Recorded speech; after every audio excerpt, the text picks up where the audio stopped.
शेख रशीद ने एक press conference की और उस प्रेस कॉन्फ्रेंस में उसने कहा कि ऑपोजिशन जो जलसे कर रही है उन जलसों में कोरोना भी फैलेगा और दहशतगर्दी भी हो सकती है।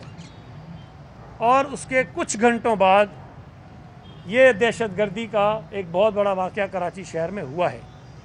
मैं मुतालबा करता हूँ कि शेख रशीद को शामिल तफ्तीश किया जाए और उसे पूछा जाए कि उसके पास वो कौन से ज़राए हैं, उसको किसने बताया है कि दहशतगर्दी अपोजिशन के जलसों में हो सकती है। अगर उसके इल्म में ये चीज़ें हैं तो उसको बताना चाहिए। जो दहशतगर्द तंजीमें हैं, जो गैर मुल्की ताकतें हैं, अगर वो ये कराना चाहती हैं तो शेख रशीद को पता है। अगर उनको पता है तो फौरी तौर पर इक़दामात हुकूमत ने क्या किए हैं। मुझे कहीं ये ना कहना पड़े जो हम पहले भी कहते रहे हैं कि PTI जो है दहशतगर्दों का सियासी विंग है और माजी में भी ये इस किस्म की चीज़ें करते रहें और खुदा न खास्ता आइंदा भी अपनी सियासी अपोजिशन जमातों को रोकने के लिए कहीं इनका जो मिलिटेंट विंग है वो कहीं इस्तेमाल ना हो।